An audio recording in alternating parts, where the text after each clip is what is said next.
Good morning, Shubhodaya. Happy morning to all of you. Yeah. ಇವತ್ತು ನಾವು 19ನೇ ಯಶಸ್ಸಿನ ಸೂತ್ರ ಅಥವಾ ತತ್ವಗಳನ್ನ ಕಲಿತಾ ಇದ್ದೀವಿ. 64 ಸೂತ್ರಗಳಲ್ಲಿ 19ನೇದು ತುಂಬಾ ಪ್ರಮುಖವಾದದ್ದು. ಪ್ರತಿದಿನನೂ ಪ್ರಮುಖವಾದಂತಹ ತಂತ್ರಗಳನ್ನ ನಾವು ಕಲಿತಾ ಇದ್ದೀವಿ. ಇವತ್ತು ತುಂಬಾನೇ ಮುಖ್ಯವಾಗಿರುವಂಥದ್ದು ಗೆಲುವಿಗೆ, ನಮ್ಮ ಗುರಿ ಸಾಧನೆಗೆ ಬೇಕಾಗಿರುವಂತಹ ಮುಖ್ಯವಾದಂತಹ ಒಂದು ನಾಲೆಡ್ಜ್ನ ನಾವು ಇವತ್ತು ತಗೊಳ್ತಾ ಇದ್ದೀವಿ. Welcome once again. So, what we do? First, we'll raise our testosterone levels. We'll do Bhastrika 3 sets. Ready? 1, 2, 3, go.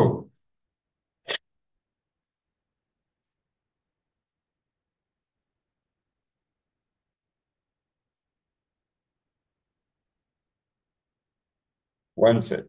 Second set.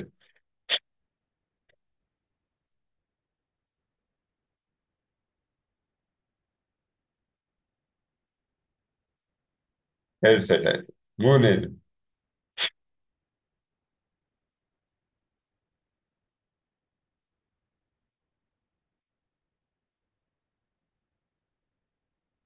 ಮೂರು ಸೆಟ್ ಆಯ್ತು. ಈಗ ನಮ್ಮ ಟೆಸ್ಟೋಸ್ಟೆರಾನ್ ಲೆವೆಲ್ ಜಾಸ್ತಿ ಆಗಿದೆ. ನಮ್ಮ ಫೋಕಸ್ ಇಂಪ್ರೂವ್ ಆಗುತ್ತೆ. ನಮ್ಮ ಗಮನ ನಾವು ಕಲಿಯೋ ಜ್ಞಾನದ ಕಡೆ ಕೇಂದ್ರೀಕೃತ ಆಗತ್ತೆ. ಇದರಿಂದ ನಾವು ಏನೇ ಕನ್ಸ್ಯೂಮ್ ಮಾಡ್ತೀವಿ ಅದು ನಿರಾಳವಾಗಿ ಸರಾಗವಾಗಿ ಒಳಗಡೆ ಹೋಗಿ ಕೂತ್ಕೊಡುತ್ತೆ. ಸೊ ನಮ್ಮ ಸಿಗ್ನೇಚರ್ ಸ್ಟೆಪ್, ನಾವು ಅಪರಿಮಿತರು ಅಂತ ನೆನೆಸ್ಕೊಳ್ಳೋ ಸಮಯ. 3 ಕ್ಲಾಪ್, ಒಂದು ಘೋಷಣೆ. Okay, 1, 2, 3, go. ನಾನು ಅಪರಿಮಿತ. ನಾನು ಅಪರಿಮಿತ. ನಾನು ಅಪರಿಮಿತ. ಎಸ್, ನಾವೆಲ್ಲ ಅಪರಿಮಿತರೇ. ಪರಿಮಿತಿ ಇಲ್ಲದಂತಹ ಸಾಮರ್ಥ್ಯನ ಹೊಂದಿ ನಮ್ಮ ಗುರಿಯ ಕಡೆಗೆ ಪ್ರಯಾಣ ಬೆಳೆಸ್ತಾ ಇದ್ದೀವಿ. Thank you so much. Thank you so much. Quickly will deep into the topic. ನಾನು ಶೇರ್ ಮಾಡ್ತೇನೆ ನನ್ನ ಸ್ಕ್ರೀನು. ಕಾಣಿಸುತ್ತಾ ನೋಡಿ.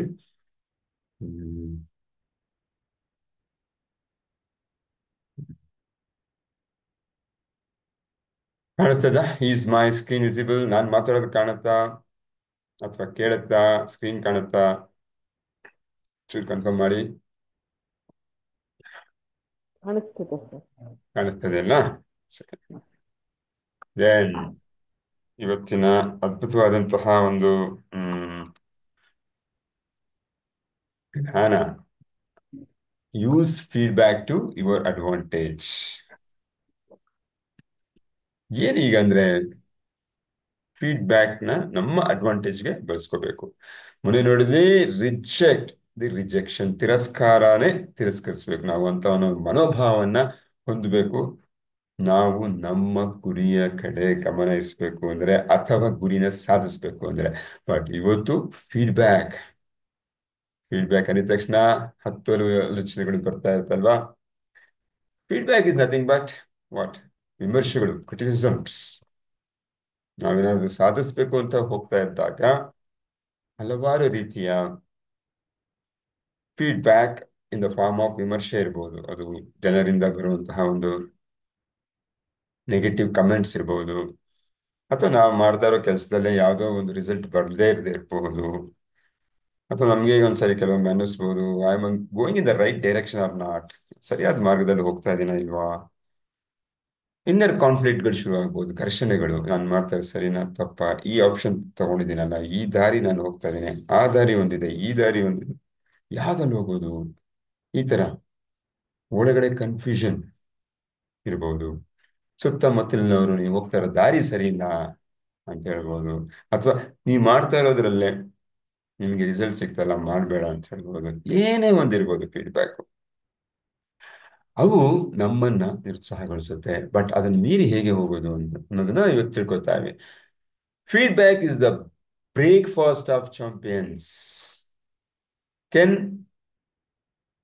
ಬ್ಲಾನ್ಚಾರ್ಡ್ ಸ್ಪೆನ್ಸರ್ ಜಾನ್ಸನ್ ಹೇಳ್ತಾರೆ, co author of the 1 minute manager ಪುಸ್ತಕವನ್ನ ಏನ್ ಬರ್ತಿದ್ದಾರೆ, ಕೆನ್ ಬ್ಲಾನ್ಚಾರ್ಡ್ ಸ್ಪೆನ್ಸರ್ ಅವರು ಹೇಳ್ತಾರೆ, ಫೀಡ್ಬ್ಯಾಕ್ ಅಂದ್ರೆ ಏನು?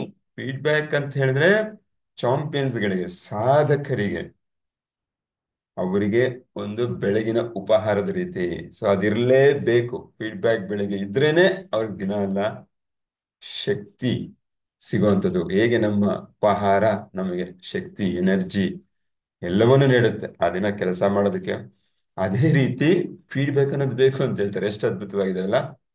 ಏನದು ಫೀಡ್ಬ್ಯಾಕ್ ಅಂತ ಹೇಳಿದ್ರೆ ಅದೇ ಕ್ರಿಟಿಸಮ್ ಇರ್ಬೋದು, ಆ ನಾಲೆಡ್ಜ್, ಸ್ಕಿಲ್ ಸೆಟ್ಸ್ ಅಲ್ಲಿ ನಮಗೆ ಏನೋ ಒಂದು ಸ್ಕಿಲ್ ಇಲ್ಲ ಅಂತ ಹೇಳ್ಬೋದು, ಅಥವಾ ಯಾವುದೋ ಒಂದು ನಾಲೆಡ್ಜ್ ನಿಮ್ಗೆ ಇದರಲ್ಲಿಲ್ಲ. ಫಾರ್ ಎಕ್ಸಾಂಪಲ್, ನಾವು ಇದನ್ನ ಹಲವಾರು ಬಾರಿ ಮಾತಾಡಿದೀವಿ. ಸಂಬಂಧಕ್ಕೆ ಬಂದಾಗ you are not a good listener, ನಿನಗೆ ಪೇಷನ್ಸ್ ಇಲ್ಲ, ನೀನು ಹೋಗ್ತಿರೋ ದಾರಿ ನೀನು ಸಾಧಿಸಕ್ಕಾಗಲ್ಲ, ನಿನ್ನಲ್ಲಿ ನೀನು ಪಾಸಿಟಿವ್ ಆಗಿಲ್ಲ, ನಿನ್ನ ಥಾಟ್ಸ್ ನೆಗೆಟಿವ್ ಆಗಿದೆ, ಏನೇನೋ ಬರ್ಬೋದು, ವಿಚಾರಗಳು ಏನೇನು ಬರ್ಬೋದು. ಅವೆಲ್ಲಾನು ನಾವು ಕೆಲಸದಲ್ಲಿ ಹೋಗ್ತಾ ಇದ್ರೆ ಕೆಲಸದಲ್ಲೇ ಹೇಳ್ಬೋದು, ನಿನಗೆ ಪ್ರಮೋಷನ್ ಸಿಗೋದಿಲ್ಲ. ನನಗೆ ಪ್ರಮೋಷನ್ ಸಿಕ್ಕಿಲ್ಲ ಅನ್ನೋದು ಫೀಡ್ಬ್ಯಾಕೇ. ಯಾಕಂದ್ರೆ ನಾನು ನನ್ನ ಕೆಲಸ ಮಾಡ್ತಾ ಇದ್ದೀನಿ, ನನಗೇನೋ ಸಿಗ್ಬೇಕು ಅಂತ ಮಾಡ್ತಾ ಇದ್ದೀನಿ, ಒಳ್ಳೆ ಸ್ಯಾಲ್ರಿ ಹೇಗೆ ಸಿಗಲ್ಲ, ರೆಕಗ್ನಿಷನ್ ಸಿಗಲ್ಲ, ನಾನು ಮಾಡೋ ಕೆಲಸಕ್ಕೆ ಪ್ರಮೋಷನ್ ಸಿಗಲ್ಲ, ಅಂದ್ರೆ ಅದು ಕೈಂಡ್ ಆಫ್ ಫೀಡ್ಬ್ಯಾಕ್. ಫೀಡ್ಬ್ಯಾಕ್ ಅಂದ್ರೆ ಕನ್ನಡದಲ್ಲಿ ನಾನಾ ಅರ್ಥಗಳಿದಾವೆ. ಎಕ್ಸಾಕ್ಟ್ ಮೀನಿಂಗ್ ಏನ್ ಹೇಳ್ಬೇಕು ಕಷ್ಟ ಆಗುತ್ತೆ. ಅದ್ರ ಪ್ರತಿಕ್ರಿಯೆ ಅಂತ ಹೇಳ್ಬೋದು, ಅವರ ಅಭಿಪ್ರಾಯ ಅಂತ ಹೇಳ್ಬೋದು, ಇವ್ಯಾಲ್ಯೂಯೇಷನ್ ಅಂತ ಹೇಳ್ಬೋದು, ಮೌಲ್ಯಮಾಪನ ಅಂತ ಹೇಳ್ಬೋದು. ನಮ್ಮ ಒಂದು ಏನು ಶ್ರಮಕ್ಕೆ ನಮಗೆ ದೊರಕುವಂತಹ ಮೌಲ್ಯಮಾಪನ ಏನೇನು ಅಂತಾನು ಹೇಳ್ಬೋದು. ಅದರ್ಥ ಫೀಡ್ಬ್ಯಾಕ್ ನನಗೆ ಸಿಗ್ತಾ ಇದೆ ಅಂತ ಹೇಳ್ಬಿಟ್ಟು.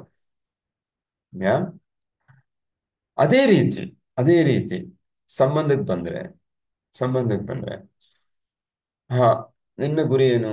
ನಾನು ಅತ್ಯುತ್ತಮವಾದ, ಸೌಹಾರ್ದವಾದ, ಶಾಂತಿಯುತವಾದ, ನೆಮ್ಮದಿಯಾದ ಸಂಬಂಧವನ್ನು ಹೊಂದಬೇಕು. ಅದು ಮಕ್ಕಳ ಜೊತೆ ಇರ್ಬೋದು, ಗಂಡನ ಜೊತೆ ಇರ್ಬೋದು, ಗಂಡ ಹೆಂಡತಿ ಜೊತೆ ಇರ್ಬೋದು, ಆ ರಿಲೇಟಿವ್ಸ್ ಜೊತೆ ಇರ್ಬೋದು, ಹೊರಗಿನ ನೇಬರ್ಸ್ ಜೊತೆ ಇರ್ಬೋದು, ನೆರೆಹೊರೆಯ ಜೊತೆ ಇರ್ಬೋದು. ಆ ಗುರಿನ ಇಟ್ಕೊಂಡು ನಾವು ಹೋಗ್ತಾ ಇರುವಾಗ ನಮಗೆ ನಾವು ಅಂದುಕೊಂಡಿರೋ ಹಾಗೆ ಫಲಿತಾಂಶಗಳು ಸಿಗದೆ ಹೋಗ್ಬೋದು. ನಾವು ಏನು ಕಾರ್ಯ ಮಾಡ್ತಾ ಇದ್ದೀವಿ, ಯಾವ್ದು ಗುರಿ ಇಟ್ಕೊಂಡು ಮಾಡ್ತಾ ಇದೀವಿ, ಯಾವ ಫಲಿತಾಂಶನ ತಲೆಯಲ್ಲಿ ಇಟ್ಕೊಂಡು ಮಾಡ್ತಾ ಇದ್ದೀವಿ, ಆ ಫಲಿತಾಂಶಗಳು ನಮಗೆ ಅಷ್ಟು ಬೇಗ ಸಿಗದೆ ಇರ್ಬೋದು. ಅದು ಕೈಂಡ್ ಆಫ್ ಫೀಡ್ಬ್ಯಾಕ್. ಯಾಕಂದ್ರೆ ನಾನು ಮಾಡ್ತಾ ಇರೋ ಆ ಏನು ಆಗ್ತಾ ಇರೋ ಪರಿಶ್ರಮ, ನಾನು ಮಾಡ್ತಾ ಇರೋ ಕಾರ್ಯ ನನಗೆ ಫಲ ದೊರಕಿದ್ರೆ ತಾನೇ ಅನ್ಸುತ್ತೆ ನಾನು ಸರಿಯಾದ ಡೈರೆಕ್ಷನ್ ಹೋಗ್ತಾ ಇದ್ದೀನಿ ಅಂತ. ಈಗ ನನಗೆ ಸಿಗದೆ ಹೋದ್ರೆ ಅದು ಫೀಡ್ಬ್ಯಾಕ್. ಅದು ಹೇಗೆ ಹೆಲ್ಪ್ ಆಗತ್ತೆ ನಮಗೆ ಇನ್ನ ಹೆಚ್ಚಿನ ಮಟ್ಟದಲ್ಲಿ ಆ ನಮ್ಮ ಗುರಿನ ಎಷ್ಟು ಆದಷ್ಟು ಬೇಗ ತಲುಪೋದಕ್ಕೆ ಹೇಗೆ ಸಹಾಯಕಾರಿ ಅಂತ ನಾವು ಇಲ್ಲಿ ಕಲ್ತ್ಕೋತೀವಿ. ಯಾ ಆಗಿದೆಯಲ್ವಾ ಯಾವ ತರ? ಯಾ ಎರಡು ತರ ಫೀಡ್ಬ್ಯಾಕ್ ಇರುತ್ತೆ ಇದರಲ್ಲಿ, ಒಂದು ಪಾಸಿಟಿವ್, ಒಂದು ನೆಗೆಟಿವ್. ಪಾಸಿಟಿವ್ ಫೀಡ್ಬ್ಯಾಕ್ ಎಲ್ಲರಿಗೂ ಇಷ್ಟ ಆಗುತ್ತೆ. ಎಸ್, ಯಾರೋ ಒಬ್ರು ಹೊಗಳ್ತಾರೆ ಬಂದು, ಚೆನ್ನಾಗಿ ಮಾಡ್ತಾ ಇದೆಯಾ, ಅದ್ಭುತವಾಗಿದೆಯಾ, ಯಾ ನಿನ್ನಲ್ಲಿ ಒಳ್ಳೆ ಜ್ಞಾನ ಇದೆ, ನಿನ್ನ ಮಾತು ಚೆನ್ನಾಗಿದೆ, ನಿನ್ ಒಳ್ಳೆ ಹೃದಯ, ತಾಯಿ ಹೃದಯ, ಕರುಣೆ ಇದೆ, ಅನುಕಂಪ ಇದೆ, ಯಾ ಅಂತ ಹೇಳ್ಬೋದು. ಮತ್ತೆ ಅವರು ನಮ್ಮ ಹತ್ರ ಬರ್ತಾ ಇರ್ಬೋದು. ಫೀಡ್ಬ್ಯಾಕ್ ಅಂದ್ರೆ ಬರೀ ವರ್ಬಲ್ ಅಲ್ಲ, ಬಂದು ನನಗೆ ಹೇಳಬೇಕು ಅಂತಿಲ್ಲ. ನಾನ್ ವರ್ಬಲ್ ಅಂದ್ರೆ ಬಾಯಲ್ಲಿ ಹೇಳಿದೆ ಅಂತ ತೋರಿಸ್ಕೊಡುವಂಥದ್ದು.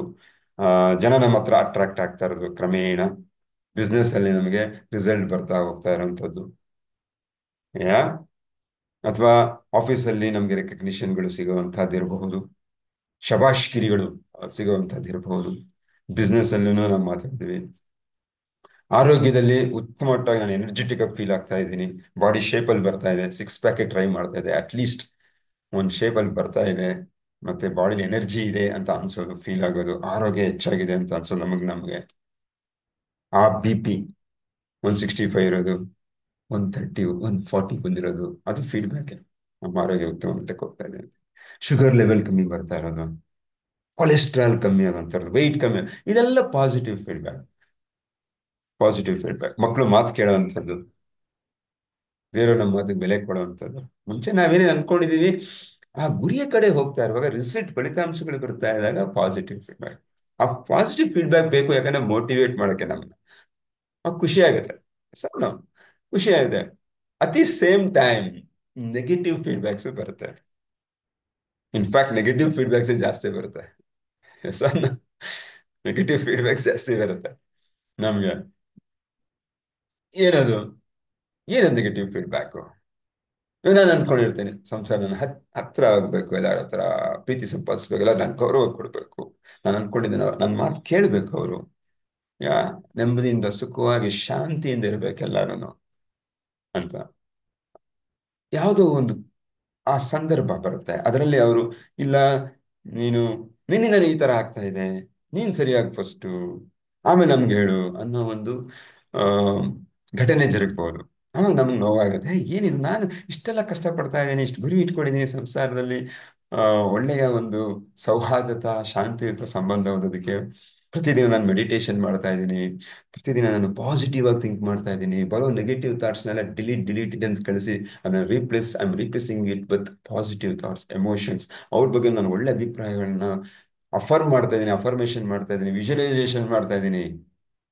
ಬಟ್ ಯಾಕಿದು ಅವ್ರಿಗೆ ಕಾಣಿಸ್ತಾ ಇಲ್ಲ? ಹೌದು, ನನಗೂ ಗೊತ್ತಾಗ್ತಾ ಇದೆ, ನಾನು ಈ ಸರಿ ದಾರಿಯಲ್ಲೇ ಹೋಗ್ತಾ ಇದ್ದೀನಿ, ನನ್ನಲ್ಲೂ ಬದಲಾವಣೆಗಳಿದ್ದಾವೆ, ನನಗೆ ಗೊತ್ತಾಗ್ತಾ ಇದೆ, ಬಟ್ ಅವ್ರಿಗೆ ಗೊತ್ತಾಗ್ತಾ ಇಲ್ಲ. ಯಾ ಅದು ನೆಗೆಟಿವ್ ಫೀಡ್ಬ್ಯಾಕ್. ನಮ್ಗೆ ಅವಾಗ ಒಂಚೂರು ನಿರುತ್ಸಾಹ ಆಗುತ್ತೆ, ಈ ವಾಟ್ ಇಸ್ ಇದು, ಏನಪ್ಪ ಇಷ್ಟೆಲ್ಲ ನಾನು ಕಷ್ಟಪಡ್ತಾ ಇದ್ದೀನಿ, ಅವ್ರು ನೋಡ್ರೆ ಒಂದೇ ಮಾತಲ್ಲಿ ಹೀಗೆ ಹೇಳ್ಬಿಟ್ರು. ನಿರುತ್ಸಾಹಗೊಳಿಸುತ್ತೆ ಫ್ರೆಂಡ್ಸ್. ಆದ್ರೆ ಲೇಖಕರು ಹೇಳ್ತಾರೆ, ಹ್ಮ್,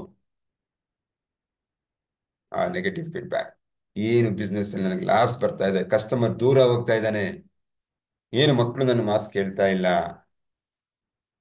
ಏನು ಕಚೇರಿನಲ್ಲಿ ನನ್ನ ಮಾತನ್ನ, ನನ್ನ ಐಡಿಯಾಸ್ನ, ನನ್ನ ಪ್ರಾಜೆಕ್ಟ್ನ ಅಕ್ಸೆಪ್ಟ್ ಮಾಡ್ತಾ ಇಲ್ಲ, ಕಸ್ಟಮರು ನನ್ನ ಜೊತೆ ಒಳ್ಳೆಯ ಒಂದು ಅವಿನಾಭಾವ ಸಂಬಂಧವನ್ನ ಇಟ್ಕೊಳ್ಳೋಕೆ ಇಷ್ಟಪಡ್ತಾ ಇಲ್ಲ, ನನ್ನ ನನ್ನ ನನ್ನ ಎಂಪ್ಲಾಯೀಸ್, ನನ್ನ ನನ್ನ ಕಂಪನಿಯ ಟೀಮ್ ಮೆಂಬರ್ಸ್ ಅವರು ಕೂಡ ನನ್ನ ಜೊತೆ ಕೆಲ್ಸಕ್ಕಿಲ್ಲದೆ ಕೆಲಸ ಬಿಟ್ಟು ಹೋಗ್ತಾ ಇದ್ದಾರೆ. ಇದೆಲ್ಲ ನೆಗೆಟಿವ್ ಫೀಡ್ಬ್ಯಾಕ್ಸ್ ನಮ್ಮನ್ನ ಡಿಮೋಟಿವೇಟ್ ಮಾಡಕ್ಕಲ್ಲ ಇರೋದು. ಅದನ್ನ ಯಾವ ರೀತಿ ನೋಡ್ಬೇಕು ಅಂತಾರೆ, ಏರಿಯಾ ಆಫ್ ಇಂಪ್ರೂವ್ಮೆಂಟ್. ಎಷ್ಟು ಅದ್ಭುತವಾಗಿ ಹೇಳಿದ್ದಾರೆ ನೋಡಿ, ಏರಿಯಾ ಆಫ್ ಇಂಪ್ರೂವ್ಮೆಂಟ್. ನಾನು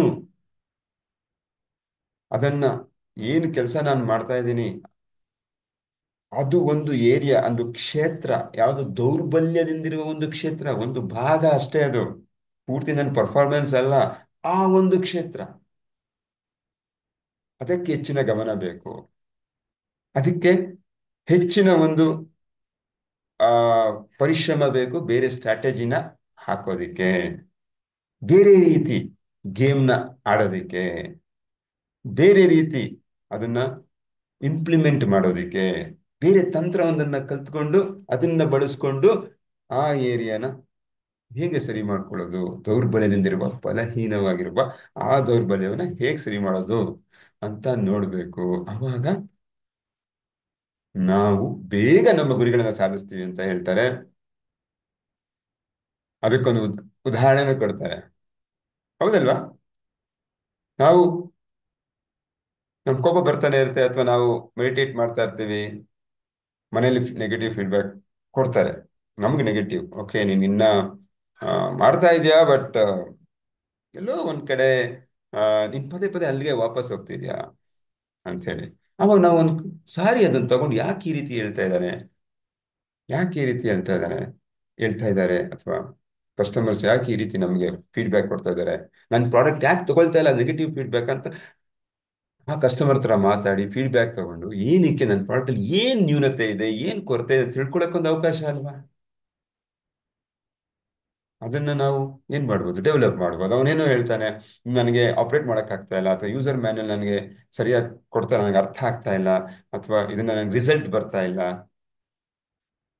ಯಾ ರಿಸಲ್ಟ್ ಬರ್ತಲ್ಲ, ಪ್ರಾಡಕ್ಟ್ ಯೂಸ್ ಮಾಡ್ತಾ ಇದ್ದೀನಿ, ನೀವು ಹೇಳುತ್ತೆ ನನ್ಗೆ ಏನಕ್ಕೆ ಮಾಡ್ತಾ ಇಲ್ಲ, ನಾವು ಅದ್ರೊಳಗೆ ಡೀಪ್ ಆಗಿ ಇಳಿಬಹುದು, ತಿಳ್ಕೊಬಹುದು, ರಿಸರ್ಚ್ ಮಾಡ್ಬೋದು, ಆ ಅಂಶನ ಕಂಡಿಡ್ಕೊಂಡು ಅದನ್ನ ಸರಿ ಮಾಡ್ಬೋದು. ಯಾ ಅವಾಗ ಏನಾಗುತ್ತೆ, negative feedback has turned out into a positive thing. ಹಾಗಾದ್ರೆ ಆ ಕಸ್ಟಮರ್ ನಾವು ಸ್ಪಂದಿಸಿದಾಗ, ಅವನ ಒಂದು ಫೀಡ್ಬ್ಯಾಕ್ನ ನಾವು ತಗೊಂಡಾಗ ಅವನಿಗೂ ಖುಷಿ ಆಗುತ್ತೆ, ಅವ್ನು ಬೇಕಾಗಿರೋ ಪ್ರಾಡಕ್ಟ್ನ ನಾನು ಡಿಸೈನ್ ಮಾಡಿಕೊಟ್ಟಾಗ ಅವನೊಬ್ಬ ಪರ್ಮನೆಂಟ್ ಕಸ್ಟಮರ್ ಆಗ್ತಾನೆ. ಬಿಸ್ನೆಸ್ ಕಾಂಟೆಕ್ಸ್ಟ್ ಅಲ್ಲಿ ನೋಡಿ, ಅದೇ ರೀತಿ ಸಂಬಂಧ ಆಗಲಿ ಕೆಲಸದಲ್ಲಾಗಲಿ ಏನೇ ಆಗಲಿ, ಆ ಫೀಡ್ಬ್ಯಾಕ್ನ ತಗೊಂಡು ನಾವು ವರ್ಕ್ ಮಾಡಿ ಅದನ್ನ ನಾವು ಅದನ್ನ ನಾವು ತೋರಿಸ್ಕೊಟ್ಟಾಗ ಜನರಿಗೆ ಅರ್ಥ ಆಗತ್ತೆ, okay, is ready to take feedback. First ನಮ್ಮ ಬಗ್ಗೆ ಇರುವಂತಹ ಪರಿಕಲ್ಪನೆ ಅಥವಾ ಗ್ರಹಿಕೆ, ಪರ್ಸೆಪ್ಷನ್ ಚೇಂಜ್ ಆಗುತ್ತೆ ಅವ್ರ ಕಡೆ. ಆ ಗ್ರಹಿಕೆ ಏನ್ ಕೂತಿದೆ ನಮ್ಮ ಬಗ್ಗೆ, ಪೂರ್ವಾಗ್ರಹ ಪೀಡಿತವಾಗಿರುತ್ತೆ, ಬಯಾಸ್ಡ್ ಆಗಿರುತ್ತೆ. ಹೀಗೆ ಇವ್ರು ಏನ್ ಮಾಡಿದ್ರು ಅಷ್ಟೇ ಅಂತ ಅವ್ರಿಗೂನು, ನಮ್ಗೆ ಅವ್ರ ಬಗ್ಗೆ ಅನ್ಸುತ್ತೆ, ಅವ್ರಿಗೂ ನಮ್ಮ ಬಗ್ಗೆ ಅನ್ಸ್ತಾ ಇರುತ್ತೆ.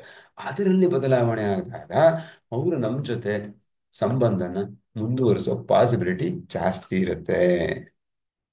Okay friends, for which we need what we should do, we should not focus on person. ಮನುಷ್ಯನ ಮೇಲೆ ನಾವು ಗಮನ ಹರಿಸಬಾರ್ದು.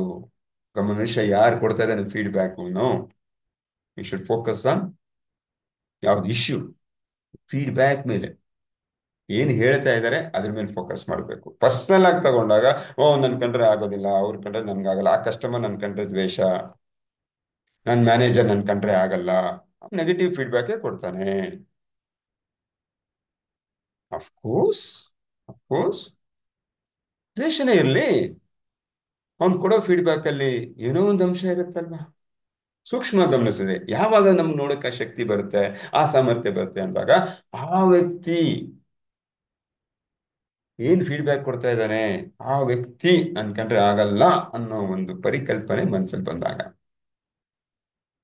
ಬಟ್ ಅದೇ ಫೀಡ್ಬ್ಯಾಕ್ ಬೇರೆ ನನ್ಗೆ ಇಷ್ಟ ಇರೋರು ಕೊಡಿ, ನಾವು ತಗೊಂತೀವಿ.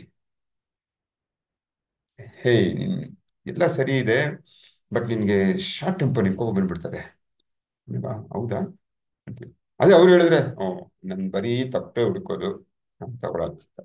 ಸೊ ಲೇಖಕರು ಏನ್ ಹೇಳ್ತಾರೆ, ಅವ್ರು ಯಾವುದೇ ವ್ಯಕ್ತಿ ಇರಲಿ, ತಗೊಂಡು ಒಂದ್ಸರಿ ಅನಲೈಸ್ ಮಾಡಿ. ಯಾವಾಗ ಆ ಶಕ್ತಿ ಸಾಮರ್ಥ್ಯ ನಮಗೆ ಬರುತ್ತೆ ಅಂದ್ರೆ, ಆ ಫೀಡ್ಬ್ಯಾಕ್ ಮೇಲೆ ಗಮನ ಹರಿಸ್ದ, ವ್ಯಕ್ತಿ ಮೇಲಲ್ಲ. ಆ ವ್ಯಕ್ತಿ ಮೇಲೆ ಗಮನ ಹರಿಸಿದ್ರೆ ನಮಗೆ ನಮ್ಮ ಗುರಿ ಸಾಧನೆಯನ್ನ ಬೇಗ ಮಾಡೋದು ಆಗೋದಿಲ್ಲ, ಮಾಡೋದಕ್ಕಾಗೋದಿಲ್ಲ. ಮತ್ತೆ ನಾವು ಹಲವಾರು ಬಗೆಯ ನೋವು, ದುಃಖ, ಬೇಜಾರು ಇದನ್ನ ಹೆಚ್ಚು ಮಾಡ್ಕೋತೀವಿ ಅಂತ ಹೇಳ್ತಾರೆ. ಮತ್ತೆ ನಾವು ಗುರಿಯಿಂದ ಡೈವರ್ಟ್ ಆಗ್ಬಿಡ್ತೀವಿ, ಈ ಕಡೆ ಹೋಗೋರು ಈ ಕಡೆ ಹೋಗ್ಬಿಡ್ತೀವಿ. ಹೇಗೆ ಅಂತ ಇಲ್ಲಿ ತೋರಿಸ್ತಾರೆ, ಒಂದು ಅದ್ಭುತವಾದ ಒಂದು ಎಕ್ಸಾಂಪಲ್ಸ್ ಇದೆ. On course, off course, on course, off course, correction is the key, correction is the key. ಇದಕ್ಕೊಂದು ಚಿಕ್ಕ ಎಕ್ಸರ್ಸೈಸ್ ಅವ್ರು ಮಾಡ್ತಾರೆ. ಒಂದು ದೊಡ್ಡ ಸೆಮಿನಾರ್ ಅಲ್ಲಿ ಅವರು ಸ್ಟೇಜ್ ಮೇಲೆ ನಿಂತಿರ್ತಾರೆ. ಒಬ್ಬ ವ್ಯಕ್ತಿಗೆ ಹೇಳ್ತಾರೆ, ನೀನು ಹೋಗಿ ನಂದೊಂದು ಗುರಿ, ಆ ಕೊನೇ ಡೋರಲ್ಲಿ ಒಂದು 100 ಮೀಟರ್ ಇರುತ್ತೆ, 100 ಅಲ್ಲ, ಒಂದು 50 ಮೀಟರ್ ದೂರ ನಿಂತ್ಕೋ, ನಾನು ಇಲ್ಲಿಂದ ಬರ್ತೀನಿ. ನಾನ್ ಬರುವಾಗ, ನಿನ್ನೆಡೆಗೆ ಬರುವಾಗ, ನಿನ್ನೆಡೆ ಹೆಜ್ಜೆ ಇಟ್ರೆ ಆನ್ ಕೋರ್ಸ್ ಅನ್ಬೇಕು. ಯಾ ನಿನ್ನ ಕಡೆಗೆ ಅಂದ್ರೆ ಗುರಿ ಕಡೆಗೆ ಬರ್ತಾ ಇದ್ದೀನಿ ಅಂದಾಗ, ನಿನಗೆ ಕನ್ವಿನ್ಸ್ ಆದಾಗ ನೀನ್ ಕರೆಕ್ಟ್ ಮಾಡ್ಬೇಕು. ನೀನು ಜನ ಅಥವಾ ಒಂದು ಘಟನೆ ಏನಾದ್ರು ಇರ್ಬೋದು, ನನಗೆ ಫೀಡ್ಬ್ಯಾಕ್ ಕೊಡುವಂಥವ್ರು, ನಾನು ಸಾಧನೆ ಮಾಡಕ್ಕೆ ಸಿದ್ಧ ಆಗಿರುವಂತಹ ಒಂದು ಒಂದು ವ್ಯಕ್ತಿ. ಓಕೆ, ಈಗ ನಾನು ಶುರು ಮಾಡಿದ್ದೀನಿ ನನ್ನ ಕೆಲಸಗಳನ್ನ ಆ ಗುರಿಯತ್ತ ಹೋಗೋದಕ್ಕೆ. ನಾನು ಒಂದ್ ಹೆಜ್ಜೆ ನಿನ್ನ ಕಡೆ ಇಟ್ರೆ, ಅಂದ್ರೆ ಗುರಿಯ ಕಡೆ ಇಟ್ರೆ ಆನ್ ಕೋರ್ಸ್ ಅನ್ಬೇಕು, ಅಂದ್ರೆ ಸರಿಯಾದ ಹಾದಿಲಿ ಇದ್ದೀರಾ ಅಂತ ಕನ್ನಡದಲ್ಲಿ. ನಾನೇನಾದ್ರು ಅಕ್ಕಪಕ್ಕ ಇಟ್ರೆ, ಬೇರೆ ಕಡೆ ಡೈವರ್ಟ್ ಆದ್ರೆ ಆಫ್ ಕೋರ್ಸ್, ಹಾದಿಲಿಲ್ಲ ಅಂತ ಹೇಳ್ಬೇಕು. ಯಾ ಹಾದಿಲಿಲ್ಲ ಅಂತ ಹೇಳ್ಬೇಕು. ಸೊ ಅವರು ಎಲ್ಲ ಒಪ್ಕೋತಾರೆ, ಓಕೆ ಅಂತ ಹೇಳ್ಬಿಟ್ಟು ಮತ್ತೆ ಅವ್ರನ್ನ ನಿಲ್ಲಿಸ್ತಾರೆ. ಅವ್ರನ್ನ ನಿಲ್ಲಿಸ್ತಾರೆ. You want us to do that exercise? ಯಾರು ರೆಡಿ ಇದ್ದೀರಾ ಆನ್ ಕೋರ್ಸ್ ಆಫ್ ಕೋರ್ಸ್ ಅಂತ ಹೇಳಕ್ಕೆ, ಅಥವಾ ಹಾದಿಲಿ ಇದ್ದೀರಾ ಅಂತ? We can do that practically. ಯಾರು ಒಬ್ರು ರೆಡಿ ಇದ್ರೆ ವಿ ಕ್ಯಾನ್ ಡೂ ದಟ್, ತುಂಬಾ ಎಫೆಕ್ಟಿವ್ ಆಗಿದೆ. I show the white board.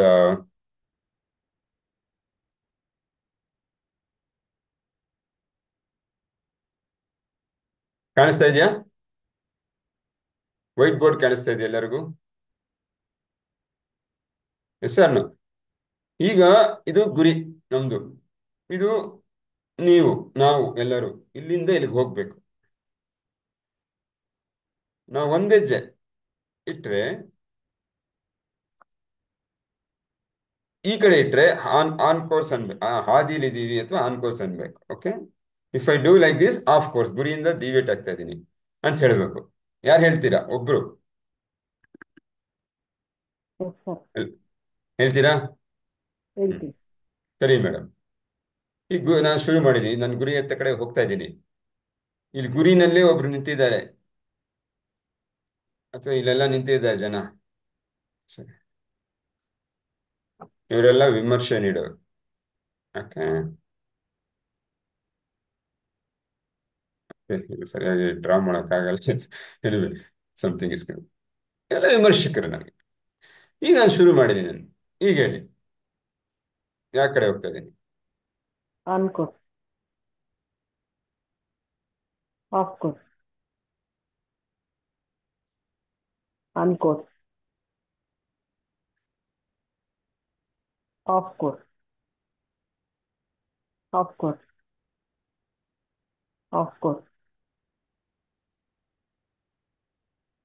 On course ಹತ್ರ ಹೋಗ್ತಿದ್ದೀರಾ. Correct. On course. On course.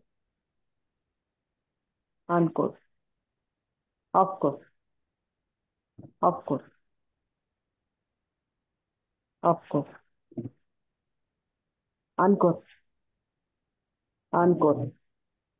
On course. Off course. Off course.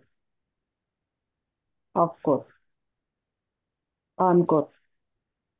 On course. Okay. So thank you so much Anita Raj thank ಅವರೇ, you sir. ಧನ್ಯವಾದಗಳು ಭಾಗವಹಿಸಿದ್ದಕ್ಕೆ. ನೋಡಿ, ಇದು ಗುರಿಯಿಂದ ಈ ವಿಮರ್ಶಕರು ನಮ್ಗೆ ಹೇಳ್ತಾ ಇದ್ದಾರೆ ಈಗ. ಓಕೆ, ಏನ್ ಹೇಳ್ತಾ ಇದ್ದಾರೆ? ನಾವು ಸರಿ ದಾರಿ ಹೋಗ್ತಾರೆ, ಸರಿ ದಾರಿ ಅಂತ ಹೇಳ್ತಾರೆ.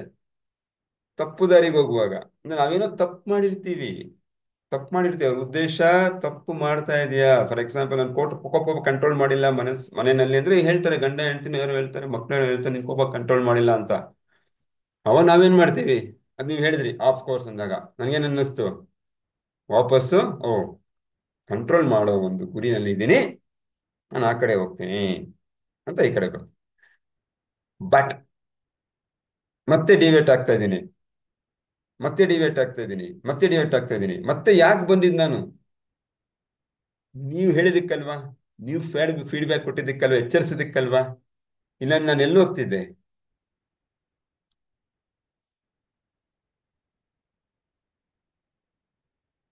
ಸರ್ ನಾವು, ಸೊ ನೀವು ಫೀಡ್ಬ್ಯಾಕ್ ಕೊಟ್ಟಿದ್ದಕ್ಕೆ ನನಗೆ ಎಲ್ಲೋ ಒಂದ್ ಕಡೆ ಅನ್ಸುತ್ತೆ, ನಾನೇನೋ ಅದನ್ನ ತಗೊಳ್ಳೇ ಹೋದ್ರು ಸಹಿತ ಮನಸ್ಸಿನ ಮೂಲೆಯಲ್ಲಿ ಏನೋ ಇದೆಯಪ್ಪ ನಾನು ಕರೆಕ್ಷನ್ ಮಾಡೋದು ಅಂತ ಹೇಳಿ ಫೀಡ್ಬ್ಯಾಕ್ ನ ತಗೋತೀನಿ, ವ್ಯಕ್ತಿನ ತಗೊಳಲ್ಲ. ಹಂಗ್ ತಗೊಂಡ್ರೆ ನಾನೇನ್ ಮಾಡ್ತೀನಿ?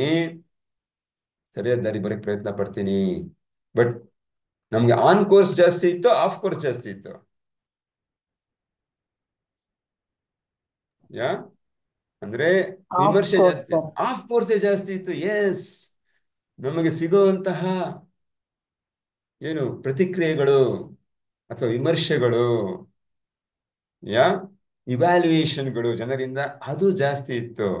But still you are able to make it. ಯಾಕೆ? ಯಾವಾಗ ನಾನು ಕರೆಕ್ಷನ್ಸ್ ಮಾಡ್ಕೊಂಡೆ, ಅವರು ನನ್ನ ಬೇರೆ ದಾರಿಗೆ ಹೋಗ್ತಾ ಇದೆಯಾ ಅಂತ ಎಚ್ಚರಿಸ್ತಾ ಇದ್ರು. ಆದ್ರೆ ನಾನು ದೃಢ ನಿರ್ಧಾರದಿಂದ ಗುರಿಯ ಕಡೆ ಗಮನ ಇಟ್ಟು ವಾಪಸ್ ಬಂದಿದ್ದಕ್ಕೆ ಕೊನೆಗೊಂದ್ಸರಿ ಸೇರ್ತೀನಿ. Thank you so much. Will get back to our this sharing.